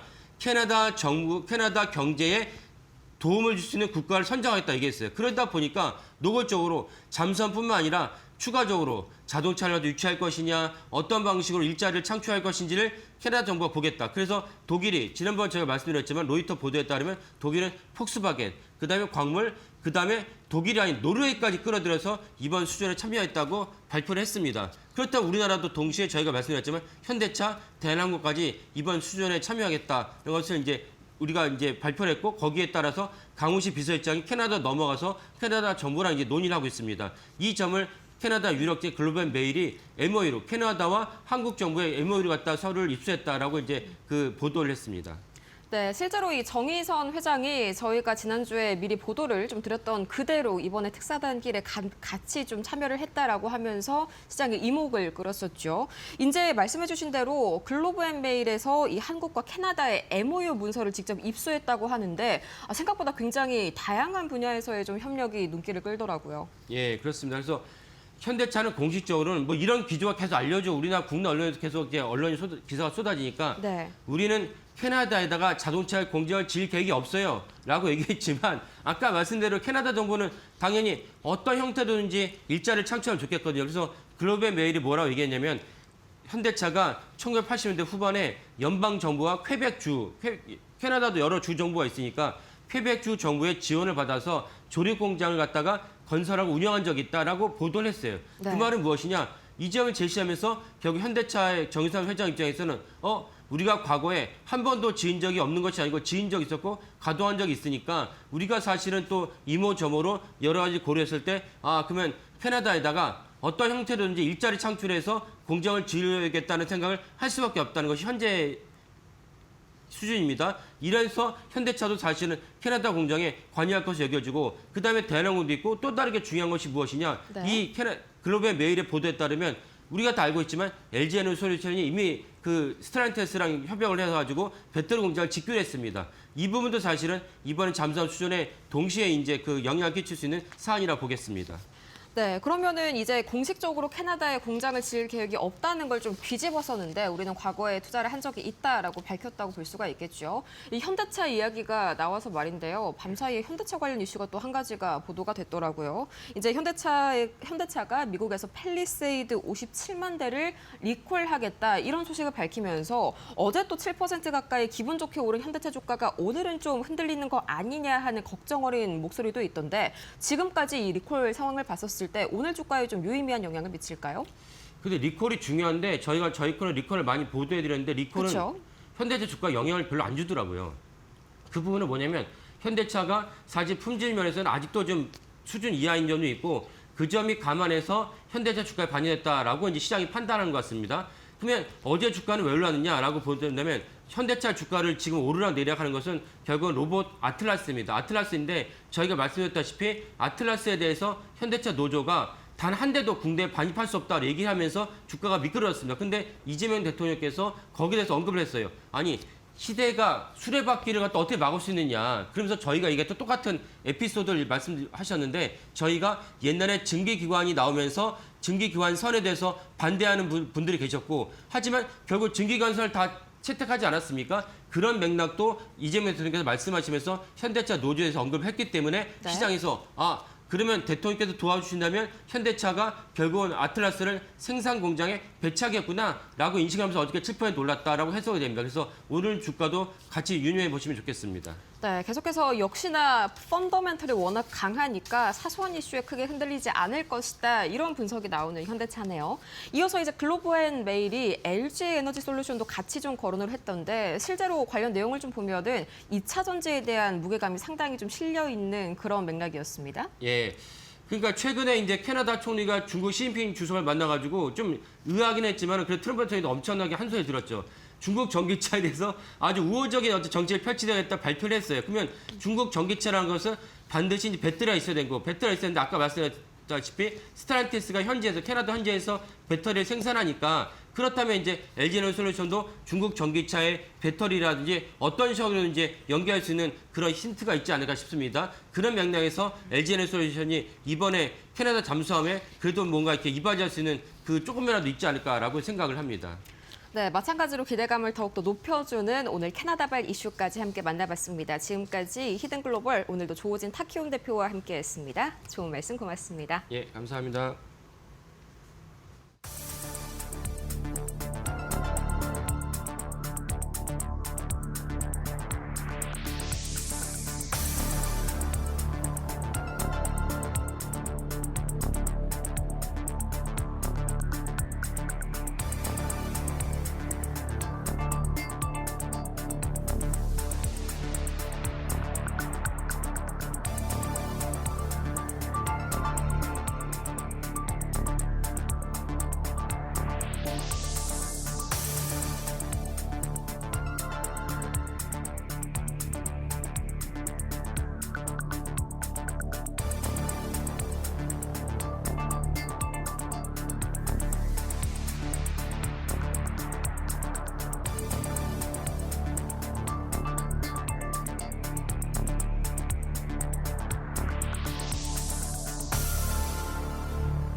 네, 여러분 평소 잘 쉬셨습니까? 1월 30일 금요일입니다. 오늘이 그동안의 추위 중에서 제일 춥다고 하거든요.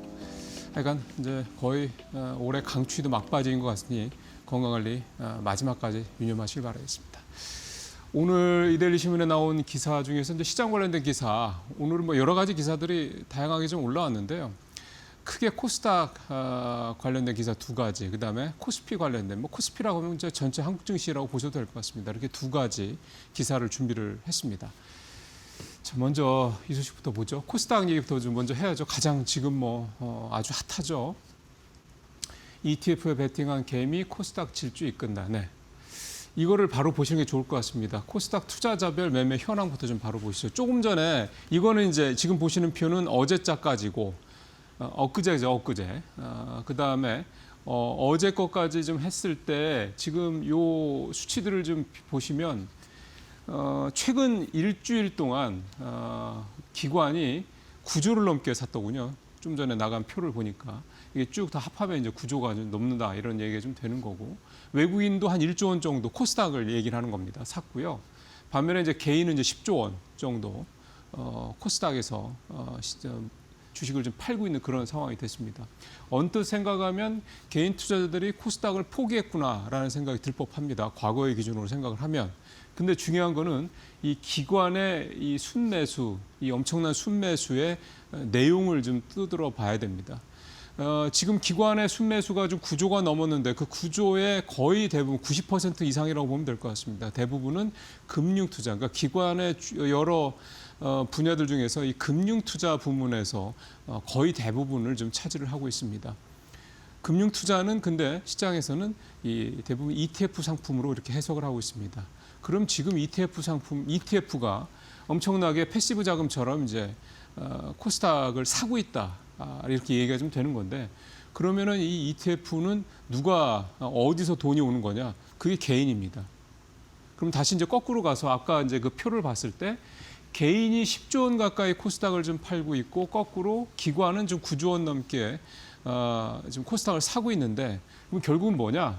개인들이 코스닥에서 자기가 갖고 있던 개별 종목을 팔고 그 판 돈을 가지고 딴 데 가는 게 아니라 코스피나 미국으로 하는 게 아니라 코스닥을 좀 ETF를 투자해서 그 ETF 자금이 패시브 자금처럼 코스닥의 주요 종목들을 사고 있다는 겁니다. 대표적으로 보면요. 최근에 개인들의 순매도 상위 종목이 에코프로비엠, ABL 바이오, 알테오젠 이런 이를테면 이제 코스닥 중에서도 좀 시총 상위 종목들이거든요. 근데 그 종목들을 고스란히 ETF가 사고 있습니다. 그러다 보니까 이거는 하여간 그전에 볼 수 없었던 새로운 현상이다 이렇게 볼 수밖에 없는 건데, 그럼 왜 이렇게 개인들이 개별 종목 갖고 있던 걸 팔고 그 돈을 ETF를 사서 그 ETF가 자연스럽게 이 코스닥의 시총 대형주들을 사게 되는 거냐. 일단 뭐 기본적인 백그라운드는 정부가 좀 코스닥을 뭐 엄청 키우겠다 얘기를 하고 있는 거고요. 지금 뭐 정부에서 공식적으로 얘기 나온 건 아닙니다만 민주당 코스피 5천 특별위원회는 3,000선 얘기까지 지금 이렇게 공식적으로 표명한 상태입니다. 그러니까 2,000이 아니라 3,000까지 갈 수 있다. 그럼 지금의 코스닥 1,000이 3배가 가까이 올라갈 수 있다 이런 얘기가 되는 거기 때문에, 그렇게 갈 때 결국 지수가 올라가려면 시총 상위 종목들이 가는 수밖에 없거든요. 전체적으로 종목들이 다 시총이 올라가야 되는 것도 있겠지만, 그러다 보니까 결국은 이제 ETF에서도 코스닥 150 또는 코스닥 150 이 레버리지 같은 이런 코스닥의 시총 상위권에 있는, 그러니까 대형주들이죠. 코스닥의 대형주들에 집중적으로 투자하는 ETF 상품으로 지금 투자들의 자금이 몰리고 있다. 이 정도 되면 개인 투자자들을 눈먼 돈이라고 얘기하는 거, 이거는 이제 옛날 얘기입니다. 지금 개인 투자자들도 굉장히 스마트하게 투자를 하고 있다 이렇게 평가를 해도 과언이 아닐 것 같고요. 수익률 같은 경우도 좀 보면 이 코스닥 레버리지 지금 150 같은 경우는 지금 최근 일주일 사이에 30%가 넘었다라는 거 어제인가 말씀드렸던 것 같고요. 그냥 그 레버리지가 아니고 일반 그 코스닥 150 상품도 좀 수익률이 20% 가까울 정도로 좀 급등을 한 그런 상황이어서 1월 한 달 동안 연초에 20% 수익을 냈다고 그러면 이거 대단한 거죠. 이게 이제 얼마나 계속 유지가 되느냐, 이거는 사실 좀 걱정스러울 수도 있는데, 코스닥이 1,500, 1,000, 1,500, 2,000, 3,000 간다 치면 당장 이게 이렇게 되는 건 아니고 시간이 조금 걸리겠지만, 그렇게 된다고 그러면 그냥 사실은 이런 지수 추종하는 ETF 상품 넣어놓고 그냥 스트레스 받지 마시고 고민하지 마시고 기다리는 것도 사실은, 그러니까 시간의 마법에, 복리의 마법에 그냥 맡기시는 것도 되게 좋은 투자 방법이 되지 않겠냐 그런 생각이 좀 듭니다. 그러니까 이 기사를 보면서 저도 느꼈던 게 개인 투자자들이 참 스마트해지고 있다라는 거였습니다. 자, 그 다음에 코스닥이 이제 1,500이 아니라 2,000, 3,000까지 갈 수 있기 위한 기반이 필요한 거죠. 가장 중요한 거는 제도적인 개선이고요. 좀 그 작업은 이미 정부가 작년부터 좀 하고 있고, 두 번째는 결국 수급입니다.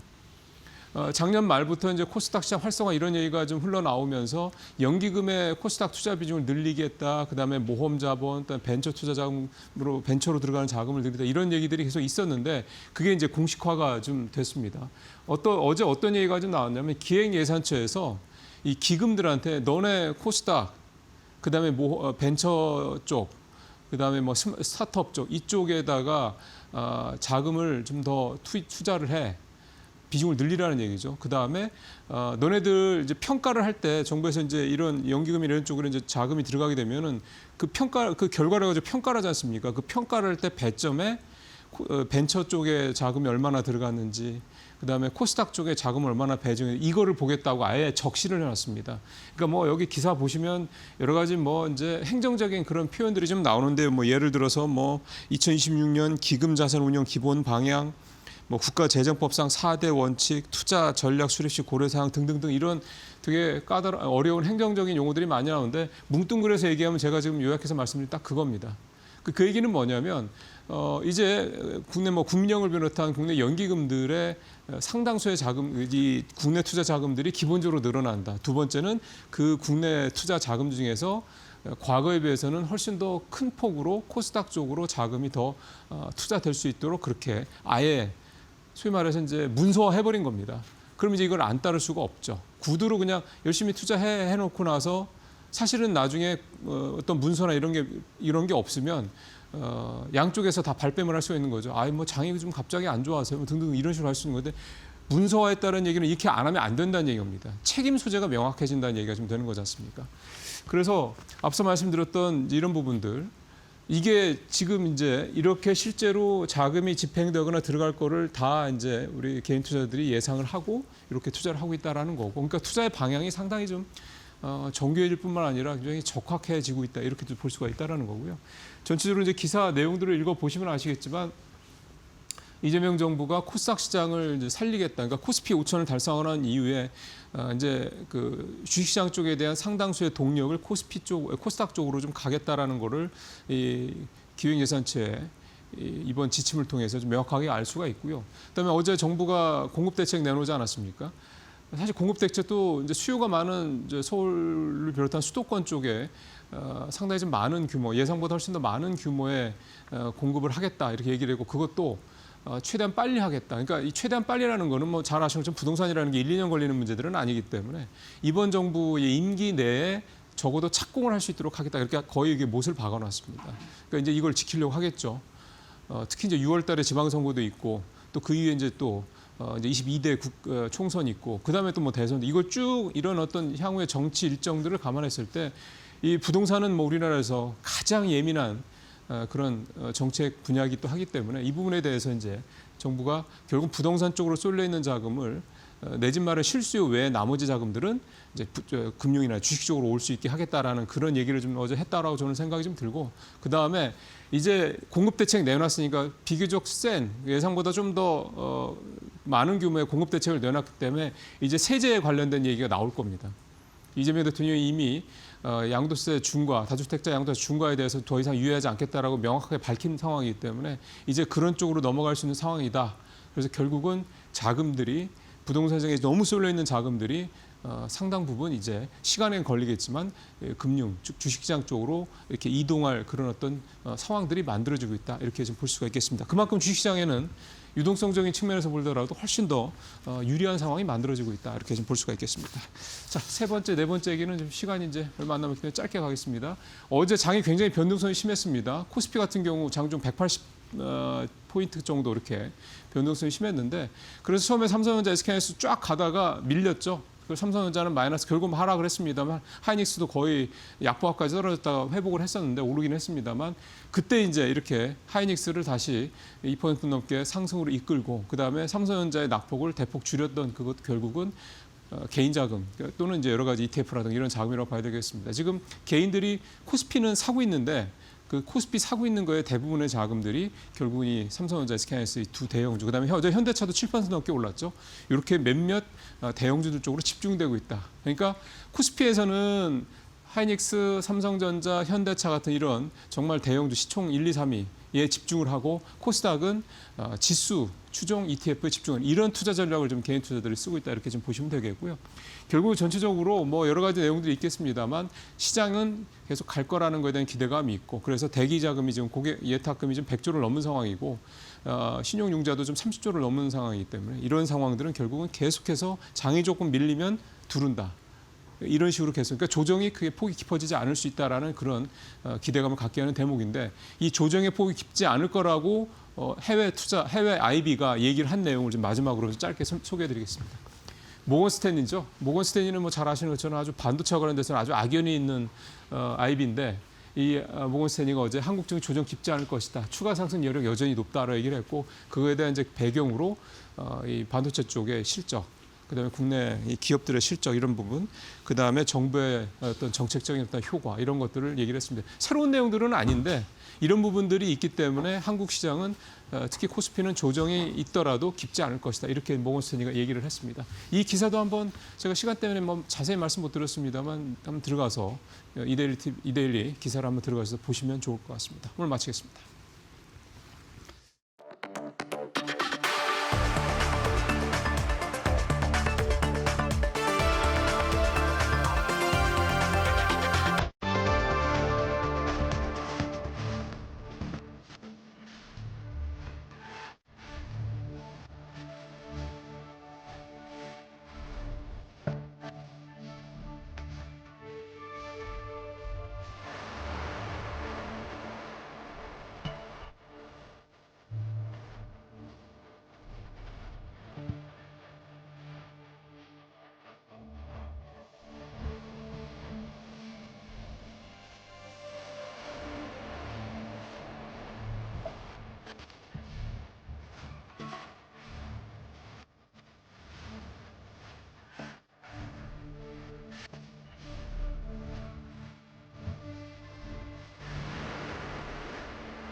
네, 뉴욕 증시는 마이크로소프트의 급락에 좀 흔들리는 모습이었는데요. 반면 우리 시장에서는 반도체 투톱이 역대급 실적을 기록하기도 했습니다.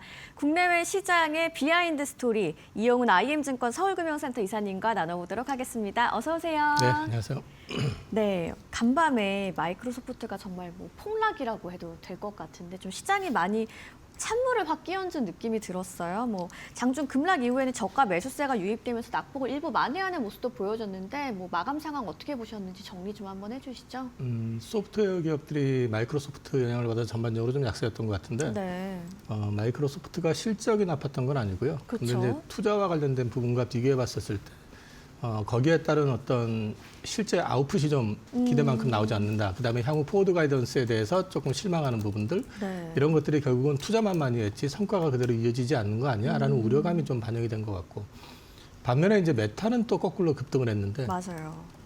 메타 같은 경우는 실적도 엄청 잘 나왔는데 또 캐펙스 투자까지 이제 역대급 그 가이던스를 제시하면서 여기는 투자를 하면서 그만큼의 성과가 나오구나라는 이제 또 기대감이 반영이 되는 측면이 네. 있습니다. 그래서 약간 좀 엇갈리는 측면이 있었고요.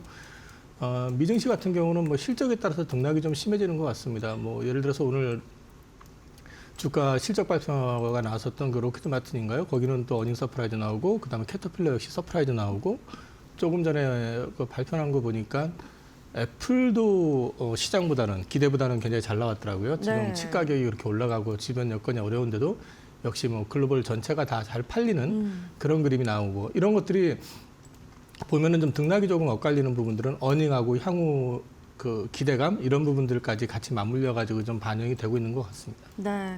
뭐 이제 실적 슈퍼위크 이제 좀 마무리가 되고 있는데 말씀하신 것처럼 대부분 기업들 실적이 좀 잘 나왔잖아요. 오늘 애플이랑 샌디스크도 어닝 서프라이즈가 나왔고 뭐 어떻게 보셨는지 뭐 관전 포인트는 또 어떤 게 있을지. 뭐 샌디스크 같은 경우는 사실은 이제 칩 가격 쇼티지의 수혜를 보는 쪽이지 그쪽은 좀 데미지를 입는 쪽이 아니기 때문에 네. 예상했던 것만큼 그 이상의 어떤 서프라이즈가 나온 것 같고요. 그다음에 향후 포워드 가이던스에 대해서도 당연히 긍정적으로밖에 나올 수가 없고 키옥시아하고의 협력도 지금 일본에 있는 그 합작법인 역시도 10년을 더 연장하기로 한 걸 보면 이쪽에 대한 어떤 기대감은 확실히 좀 보여주고 있다 말씀드릴 수 있을 것 같고 애플 같은 경우는 굉장히 선방을 했다고 말씀을 드릴 수 있는데 네. 문제는 이제 앞으로 그 칩 가격이 본격적으로 이제 반영이 되면서 이게 과연 이익을 어떻게 지켜나갈 것인지에 대한 부분들 이런 것들 때문에 이제 반등은 있는데 생각처럼 아주 크게 올라가지는 못하고 소폭 반등이 나오는 그런 모습인 것 같습니다. 네, 알겠습니다. 이제 뭐 우리 시장 얘기 한번 해보면 반도체 투톱 삼성전자랑 SK 하이닉스가 좀 어제 역대급 실적을 냈잖아요. 좀 가장 중요하게 봐야 될 포인트 어떤 게 있을까요? 쇼티지는 지속된다. 쇼티지는 그리고 지속된다. 예, 한마디로 말씀드리면 그거고 그다음에 네. 지금 보시면은 레거시 쪽에 대한 쇼티지가 구조적일 가능성이 높다라는 게 계속 확인되고 있습니다. 주로 이제 투자를 HBM에 집중을 하다 보니까 네. HBM에 집중 투자를 하게 되면은 결국은 이 레거시 DRAM 쪽으로 들어갈 수 있는 캐파가 부족해지거든요. 근데 레거시 쪽에 쇼티지가 지금 계속 늘어나고 있는 상황인데 최근에 이제 낸드 쪽까지 확산되고 있는데 이거는 구조적이 될 가능성이 높다라는 게 양사 공이 보는 시각이었던 것 같고요. 실제 실적 어저께 발표한 내용을 보면 뭐 굳이 뭐 어디 흠을 잡을 수 있는 상황은 아니었던 것 같아요. 네. 그래서 역대급 실적 이런 부분들에 대한 기대감은 앞으로도 좀 더 이어지지 않을까 싶습니다. 실적은 좋은데 이제 앞으로 좀 얼마나 더 좋아질 수 있느냐를 봐야 하는 구간일까요? 이제 제가 두 가지로 이제 고민을 하고 있는 게요. 지금 실적을 가지고는 여전히 저평가입니다. 이 주가가 엄청 많이 네. 올랐는데 문제는 뭐냐면 실적이 그보다 더 빨리 올라가고 있습니다. 양사 합산으로 해가지고 영업이익 전망치가 26년 기준으로 했을 때 네. 이제 325억 달러까지 올라갔어요. 325조로 올랐습니다. 24년도에 대한민국 코스피의 전체 영업이익이 187조였습니다. 비교 대상이 안 되는 거죠. 그러네요. 그러면 이제 지금 이런 부분들로 놓고 봤을 때는 지금 멀티플, 그러니까 밸류에이션은 오히려 더 네. 낮아졌다, 싸졌다라는 거죠. 아. 그래서 이제 이런 부분들에 대한 기대를 하고 있는데 시장에서는 이제 이 소위 말해가지고 성장률, 이익 성장률 이런 걸 좀 따질 수는 있긴 하지만 지금은 그걸 따질 때는 아닌 것 같아요. 그래서 좀 지켜볼 필요가 있는 게 만약에 구조적으로 레거시 디램이라든지 이런 것들이 쇼티지가 장기화된다고 하면 이거는 멀티플 조정 가능성도 있다고 봅니다. 그 멀티플이라고는 평가의 네. 기준인데요. 우리나라 반도체 업체들 이제 소위 말해서 디램 업체들이 그 파운드리 업체인 TSMC 대비해 가지고 절반 정도밖에 평가를 못 받았었던 거는 이익의 안정성이 떨어졌기 때문입니다. 이익이 나면은 TSMC 저리 가라 할 정도로 실적을 내놓고 네. 만약 꺾이면은 뭐 적자도 나버리고 이렇게 되니까 이 변동성이 너무 심하기 때문에 그게 이제 멀티플을 갖다가 낮추는 요인이었는데 이게 구조적으로 만약에 지속될 수 있다 그러면 멀티플을 지금보다 조금만 올려도 예를 들어 가지고 지금 이제 어저께 나온 리포트 기준으로 하이닉스 PER이 5배입니다, 지금. 근데 여기서 이걸 팔아야 돼? 라고 얘기하기에는 좀 이르고, 첫 번째는. 네. 두 번째는 만약에 멀티플을 진짜 상향하는 상황이 나온다 그러면 얘기가 완전히 달라질 수도 있다는 거죠. 그래서 지금은 뭐 전자나 그 하이닉스 같은 경우 굳이 여기서 팔아야 돼? 이런 부분들을 논쟁을 할 단계는 아닌 것 같아요. 네. 뭐 증권가에서도 목표가 상향이 계속 좀 잇따라서 나오는 것 같더라고요. 뭐 쇼티지에 대한 부분들, 그다음에 확인되는 부분들이 계속 구체화되다 보니까. 네. 예, 근데 이제 한 가지 딜레마는 이 사용자 입장에서 봤을 때는 칩 가격이 너무 비싸면 네. 부담이 되기 시작하겠죠. 네. 그렇게 되면은 소위 말해서 뭐 스마트폰 제조업체나 노트북 제조업체나 이런 쪽에서 부담이 불만으로 작용하게 될 수도 있고 뭐 그런 것들이 또 어떤 변수를 만들어낼지는 지켜봐야 될 문제이긴 하지만 네. 적어도 증설과 관련해 가지고 옛날 같이 강력하게 대대적인 캐펙스 투자를 하겠다. 디램 쪽, 레거시 쪽으로 그런 움직임이 구체화되지 않는 이상에서는 아직까지는 좀 지켜봐도 괜찮지 않을까 싶습니다. 아직은 좀 지켜볼 구간이다 얘기해 주셨고 뭐 반도체 투톱 실적이 워낙 좋다 보니까 소부장주에 대한 기대감도 좀 자연스럽게 커지고 있는 것 같아요. 좀 훈풍이 불어올 수 있을지 체감하시는 건 어떨지 궁금한데요. 이미 소부장 주식들도 많이 올랐죠. 많이 올랐는데 이쪽을 어떻게 이제 해석을 해야 되냐면은 코스피 쪽으로 어쨌든 삼성전자 하이닉스가 급하게 드라이브가 걸리고 어닝 네. 서프라이즈 나오고 뭐 물건 쇼티지 얘기가 계속 나오니까 그럼 투자가 이루어지겠구나 라는 기대감이 있다 보니까 코스닥을 사야 돼. 그럼 코스닥을 살 때 뭘 사야 되지? 반도체 쪽 섹터 ETF를 살까? 네. 한쪽. 또 하나는 코스닥 150 시가총액 상위 주식을 사자. 이러니까 이쪽에 같이 맞물려 있는 그러니까 시가총액 상위 152 안에 들어가 있는 소부장이면서 또 반도체 ETF 안에 들어가 있는 종목 같은 경우는 이중의 수혜를 보고 올라가는 거죠. 네. 최근에 주가 상승은 그런 흐름으로 이해를 해야지 이게 투자가 진행이 되고 있기 때문에 올라간다 이렇게 설명하기는 조금 한계가 있습니다. 그래서 네. 지금 주가의 어떤 밸류에이션을 논하고 하기가 좀 쉽지가 않은 게 이미 기대감으로 ETF를 통해 가지고 상당히 많이 올라와 있다라는 거죠. 그러면 네. 지금부터는 이건 수급 싸움이지 펀더멘탈 싸움은 아닌 것 같습니다. 그럼 뭐 지금부터는 좀 ETF 효과를 걷어내고 진짜 수혜주를 좀 골라봐야 하는 지금 단계일까요? 그렇게 머리 쓰는 것보다는 편하게 가는 게 더 쉬울 수도 있는 장이라서 말씀드리기가 좀 조심스럽습니다. 알겠습니다. 조심스러우신 입장 이해하고요. 자, 어제 또 코스닥을 살펴보면 시총이 좀 눈에 띄게 순위가 바뀌었어요. 에코 형제들이 1, 2위를 차지하고 알테오젠이 3위로 추락하고 좀 변화가 있었는데 시장 신호를 어떻게 좀 읽어보면 좋을까요? 이 부분에 대해서는 네. 이제 옛날 같으면은 드디어 뭐 2차 전지가 주도주로 등극하고 뭐 이런 얘기가 되는데 네. 이건 역시 ETF 효과입니다. ETF 효과군요, 마찬가지로. 알테오젠이 바이오 ETF에서는 네. 가장 비중이 컸었는데 최근에 소위 말해서 그 키트루다와 관련돼 있는 로열티 문제 5%로 예상했던 게 2%라고 이제 밝혀지면서부터 급락이 좀 일어났었잖아요. 그렇죠. 네, 그랬죠. 그때 이후로 보면 바이오 ETF에서 알테오젠의 비중을 급격히 낮췄습니다. 빼버렸다는 얘기죠. 네. 그러니까 수급상으로 보면 알테오젠은 약간 좀 빠지는 그림이 있었고요. 반면에 에코프로 같은 경우는 코스닥 150에서 상위 2, 3위 종목이었었고 당연히 그쪽으로 ETF가 들어오면 수급이 몰려서 올라가고요. 거기에다가 2차 전지가 최근에 휴머노이드 이슈가 붙어가지고 네. 그쪽에 따른 성장 기대감 때문에 또 2차 전지 ETF로도 수급이 몰렸죠. 네. 이중 효과를 받기 때문에 그쪽은 강하게 올라간 반면에 알테오젠 같은 경우는 코스닥 150에서는 1위 회사였었지만은 이쪽에서 또 한쪽에서 빠지는 물량이 있다 보니까 상대적으로 네. 상승폭이 좀 미진할 수밖에 없었던 측면이 있습니다. 그렇게 보시는군요.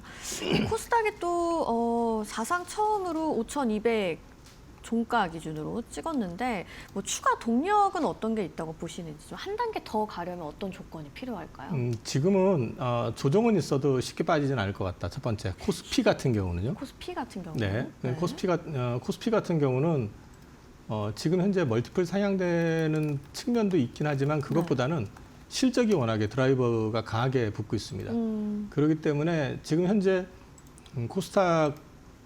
코스피 같은 경우 PER, 포워드 PER로 계산하면은 네. PER 10배 내외입니다. 지금도 많이 올랐는데도. 네, 네. 그거는 계속해가지고 이익이 지금 증익되는 부분이 좀 기대감이 있다라는 얘기고 그 중심에 반도체가 들어가 있고요. 또 조방원 전 이쪽이 들어가 있고 그다음에 현대차 역시도 작년에 이제 이익 감소를 벗어날 가능성이 높고 이런 것들을 감안해서 놓고 보면은 코스피 같은 경우는 계속해가지고 또 원화의 강세 가능성 이런 것까지 맞물려 보면 일정 부분 레이팅 가능성이 있다고 보는데 네. 코스닥 같은 경우는 목이 메이시나요? 아니요.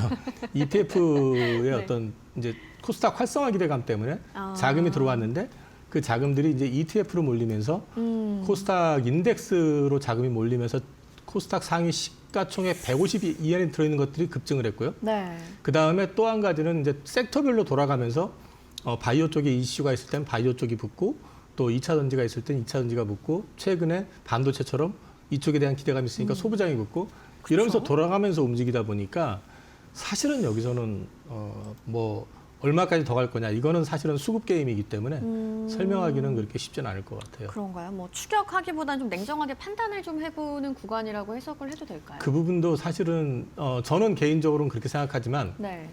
과거를 돌아보면요. 네. 이럴 때는 소위 말해서 돈의 힘으로 움직이는 장세거든요. 계속 돈이 들어오면서 ETF를 사면서 그쪽을 계속해서 올리는 그런 흐름이 나와버리면 의외로 이거는 이제 버블이 크게 만들어질 가능성도 있습니다. 그러네요. 그래서 사실은 지금은 저도 이 부분에 대해서 설명을 잘 못할 것 같아요. 그러니까 이거는 예전에 제가 2000년대 초반에 코스닥 시장에서 봤었던 네. 그 기업밖에는 없는데 그때 기업 가치 따지고 펀더멘탈 따지고 하면서 접근하는 것보다는 그냥 편승해서 가는 게 훨씬 더 편했었던 것 같습니다. 물론 그 끝은 굉장히 좋지 않았습니다. 네, 좀 과거를 돌아보면 그런 일도 있었고요. 자, 그리고 또 살펴보면 2차 전지랑 바이오 쪽에서도 좀 변동이 큰데 종목별로 차별화가 또 이뤄지는 이유도 궁금하고 이럴 때는 섹터별로 대응 전략을 어떻게 가져가야 될까요? 앞서 말씀드렸지만 일단 코스닥 쪽에 있는 종목들이 변동폭이 크고 차별화가 심하기 때문에 네. 그거는 시가총액 차이라고밖에 설명 못 드리고요, 지금은요. 시총 차이. 시총 차이이기 때문에 네. ETF의 편입 비율의 차이라고 말씀을 드리면 될 것 같아요. 펀더멘탈로는 지금 설명할 수 있는 부분이 하나도 없습니다. 그래서 지금 주가 급등이 기업의 가치에 부합해서 올라가는 것도 물론 있겠지만 네. 그거하고 무관하게 수급으로 올라가는 것들이 많다라는 측면에서 말씀드리고 기업의 내용이 좋은데도 불구하고 지금 시가총액 상위 150위 안에 들어가려면 시가총액이 코스닥은 한 8천억 이상은 돼야 될 거예요. 네. 그 정도 이상 되지 않는 쪽들은 지금 오히려 거꾸로 소외되고 있는 그런 흐름이 연출이 되고 있거든요. 근데 이제 문제는 이럴 때는 그 가운데서 아주 좋은 주식, 바닥에 버려져 있는 주식을 사가지고 이거를 나중에 키워야지 생각하면은 시간이 좀 많이 걸릴 수 있습니다. 그 딜레마는 분명히 있어요. 아, 그렇군요. 그래서 지금은 사실은 저도 코스닥 관련해 가지고는 사실은 제가 네. 어닝 시즌 막판에는 코스닥으로 돌 것 같습니다라고 말씀을 드렸는데 네. 이렇게 돌 거라고 생각을 못했기 때문에 저 역시도 옛날의 기억을 더듬어 네. 보고만 있지 네. 그거를 구체적으로 실행하고 있지 못하고 있습니다. 아, 그러시군요.